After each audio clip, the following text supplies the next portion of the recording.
Hi hello ನಮಸ್ಕಾರ ಎಲ್ಲರಿಗೂ. ನಮ್ಮ ಪಿ ಕೆ ನಾಲೆಡ್ಜ್ ಯೂಟ್ಯೂಬ್ ಚಾನಲ್ಗೆ ತಮ್ಮೆಲ್ಲರಿಗೂ ಸ್ವಾಗತ ಸುಸ್ವಾಗತ.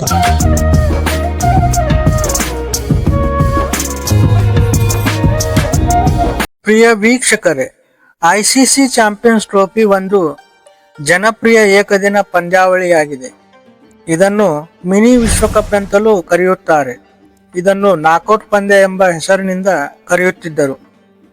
ಈ ಒಂದು ನಾಕೌಟ್ ಪಂದ್ಯಾವಳಿಯ ಸೃಷ್ಟಿಕರ್ತ ಕೂಡ ಒಬ್ಬ ಭಾರತೀಯ ಎಂಬುದು ಗಮನಾರ್ಹ ವಿಷಯವಾಗಿದೆ. 1998ರಲ್ಲಿ ಆಗ ಅಧಿಕಾರದಲ್ಲಿದ್ದ ಐಸಿಸಿ ಅಧ್ಯಕ್ಷರಾದ ಜಗಮೋಹನ್ ದಾಲ್ಮಿಯಾ ರವರ ಕನಸಿನ ಕೂಸು ಈ ನಾಕೌಟ್ ಪಂದ್ಯಾವಳಿ. ಇದನ್ನೇ ನಾವೀಗ ಚಾಂಪಿಯನ್ಸ್ ಟ್ರೋಫಿ ಎಂದು ಕರೆಯುತ್ತೇವೆ. ಹೀಗೆ 1998ರಲ್ಲಿ ಪ್ರಾರಂಭವಾದ ಪಂದ್ಯಾವಳಿ ಮೊದಲ ಬಾರಿಗೆ ಬಾಂಗ್ಲಾದೇಶದಲ್ಲಿ ನಡೆಯಿತು. ಆಗ ಇದನ್ನು ಪ್ರತಿ 2 ವರ್ಷಗಳಿಗೊಮ್ಮೆ ಆಡಿಸಲಾಗುತ್ತಿತ್ತು. 2002ರಲ್ಲಿ ಇದರ ಹೆಸರನ್ನು ನಾಕೌಟ್ ಪಂದ್ಯಾವಳಿಯಿಂದ ಚಾಂಪಿಯನ್ಸ್ ಟ್ರೋಫಿ ಎಂದು ಬದಲಾಯಿಸಲಾಯಿತು. ಆಗ ವಿಶ್ವಕಪ್ನಲ್ಲಿ ಭಾಗವಹಿಸುವ ಎಲ್ಲಾ ಪಂದ್ಯಗಳು ಇದರಲ್ಲಿಯೂ ಭಾಗವಹಿಸುತ್ತಿದ್ದವು. 2008ರಲ್ಲಿ ಇದನ್ನು ವಿಶ್ವದ 8 ಅತ್ಯುತ್ತಮ ಶ್ರೇಯಾಂಕಿತ ತಂಡಗಳು ಮಾತ್ರ ಭಾಗವಹಿಸುವಂತೆ ಮಾರ್ಪಾಟು ಮಾಡಲಾಯಿತು. 1998ರಲ್ಲಿ ಈ ಒಂದು ಪಂದ್ಯ ಬಾಂಗ್ಲಾದೇಶದಲ್ಲಿ ನಡೆಯಿತು. ಅದರಲ್ಲಿ ವೆಸ್ಟ್ ಇಂಡೀಸ್ ತಂಡವನ್ನು ಸೋಲಿಸಿ ಸೌತ್ ಆಫ್ರಿಕಾ ತಂಡ ಮೊದಲ ಬಾರಿಗೆ ಚಾಂಪಿಯನ್ಸ್ ಟ್ರೋಫಿ ಗೆದ್ದುಕೊಂಡಿತ್ತು. 2000 ಕೀನ್ಯಾದಲ್ಲಿ ನಡೆದ ಪಂದ್ಯದಲ್ಲಿ ನ್ಯೂಜಿಲೆಂಡ್ ತಂಡವು ಭಾರತವನ್ನು ಸೋಲಿಸಿ ಕಪ್ ಗೆದ್ದುಕೊಂಡಿತ್ತು. 2002ರಲ್ಲಿ ಶ್ರೀಲಂಕಾದಲ್ಲಿ ನಡೆಯಿತು.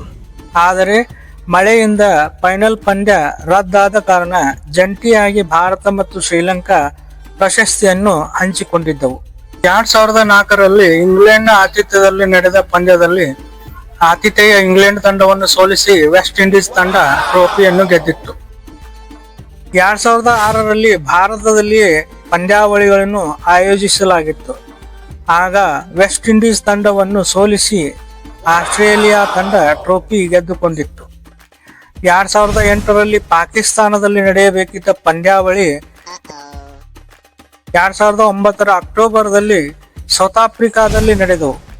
ಈ ಒಂದು ಪಂದ್ಯಾವಳಿಗಳಲ್ಲಿ ನ್ಯೂಜಿಲೆಂಡ್ ತಂಡವನ್ನು ಸೋಲಿಸಿ ಮತ್ತೆ ಆಸ್ಟ್ರೇಲಿಯಾ ತಂಡ ಟ್ರೋಫಿ ಗೆದ್ದುಕೊಂಡಿತ್ತು. 2013ರಲ್ಲಿ ಇಂಗ್ಲೆಂಡ್ ಮತ್ತು ವೇಲ್ಸ್ ನಲ್ಲಿ ನಡೆಯಿತು. ಇದರಲ್ಲಿ ಇಂಗ್ಲೆಂಡ್ ತಂಡವನ್ನು ಸೋಲಿಸಿ ನಮ್ಮ ಭಾರತ ಚಾಂಪಿಯನ್ಸ್ ಟ್ರೋಫಿ ಗೆದ್ದಿತ್ತು. 2017ರಲ್ಲಿ ಇಂಗ್ಲೆಂಡ್ ಮತ್ತು ವೇಲ್ಸ್ ನಲ್ಲಿ ನಡೆದ ಪಂದ್ಯದಲ್ಲಿ ನಮ್ಮ ಬದ್ಧ ವೈರಿ ನೆರೆ ರಾಷ್ಟ್ರ ಪಾಕಿಸ್ತಾನ ಭಾರತವನ್ನು ಸೋಲಿಸಿ ಕಪ್ಪನ್ನು ಗೆದ್ದಿತ್ತು.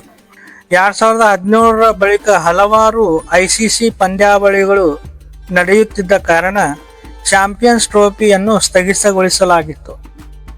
ಈಗ ಮತ್ತೆ 2025ರಲ್ಲಿ ಈ ಚಾಂಪಿಯನ್ಸ್ ಟ್ರೋಫಿಯನ್ನು ಪಾಕಿಸ್ತಾನದ ಆತಿಥ್ಯದಲ್ಲಿ ಆಯೋಜಿಸಲಾಗಿದೆ. ಆದರೆ ನಮ್ಮ ಭಾರತ ತಂಡವು ಆಟಗಾರರ ಭದ್ರತಾ ದೃಷ್ಟಿಯಿಂದ ತನ್ನ ಎಲ್ಲಾ ಪಂದ್ಯಗಳನ್ನು ಹೈಬ್ರಿಡ್ ಮಾದರಿಗಳಲ್ಲಿ ಯುಎಇನ ದುಬೈನಲ್ಲಿ ಆಡಿತು. ರೋಹಿತ್ ಶರ್ಮಾ ಅವರ ಸಮರ್ಥ ನಾಯಕತ್ವ, ಅನುಭವಿ ಬ್ಯಾಟರ್ಗಳ ಜವಾಬ್ದಾರಿಯುತ ಆಟ, ಆಲ್ರೌಂಡರ್ಗಳ ಉಪಯುಕ್ತ ಕೊಡುಗೆ, 4 ಸ್ಪಿನ್ನರ್ಗಳಿಂದ ಎದುರಾಳಿಗಳಿಗೆ ಕಡಿವಾಣ ಹಾಕಿ ಯಶಸ್ವಿ ಕಾರ್ಯತಂತ್ರಗಳ ಮೂಲಕ ಭಾರತ ತಂಡ ಮಿನಿ ವಿಶ್ವಕಪ್ ಖ್ಯಾತಿಯ ಐಸಿಸಿ ಚಾಂಪಿಯನ್ಸ್ ಟ್ರೋಫಿಯನ್ನು ಸ್ಥಳೀಯ ವಾತಾವರಣದ ಲಾಭ ಪಡೆದು ಸಂಘಟಿತ ಹೋರಾಟದಿಂದ ಇಡೀ ಟೂರ್ನಿಯಲ್ಲಿ ಒಂದೇ ಒಂದು ಸೋಲು ಕಾಣದೆ ಅಜೇಯವಾಗಿ ಚಾಂಪಿಯನ್ಸ್ ಟ್ರೋಫಿಯನ್ನು ಒಲಿಸಿಕೊಳ್ಳುವಲ್ಲಿ ಯಶಸ್ವಿಯಾಗಿದೆ. ಇದರೊಂದಿಗೆ ನ್ಯೂಜಿಲೆಂಡ್ ತಂಡದ ವಿರುದ್ಧ 2000 ನಡೆದ ಫೈನಲ್ ಪಂದ್ಯದಲ್ಲಿ ಸೋಲು ಕಂಡಿದ್ದ ಭಾರತ 25 ವರ್ಷಗಳ ನಂತರ ಸೇಡು ತೀರಿಸಿಕೊಂಡಿತು ಮತ್ತು ಚಾಂಪಿಯನ್ಸ್ ಟ್ರೋಫಿ ಇತಿಹಾಸದಲ್ಲಿಯೇ 3 ಬಾರಿ ಚಾಂಪಿಯನ್ಸ್ ಪಟ್ಟಕ್ಕೇರಿದ ಏಕೈಕ ತಂಡ ನಮ್ಮ ಭಾರತ. ಇಲ್ಲಿಯವರೆಗೆ 9 ಆವೃತ್ತಿಗಳು ಮುಗಿದವು.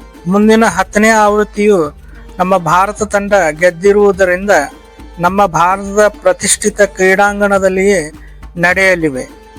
ಇದೇ ರೀತಿಯ ಮತ್ತಷ್ಟು ಕ್ರೀಡೆಗೆ ಸಂಬಂಧಪಟ್ಟ ವಿಡಿಯೋಗಳನ್ನು ಮಾಡಲು ಪ್ರೋತ್ಸಾಹಿಸಿ ಮತ್ತು ಆಶೀರ್ವದಿಸಿ ಎಂದು ಕೇಳಿಕೊಳ್ಳುತ್ತೇವೆ. ನಮಸ್ಕಾರ.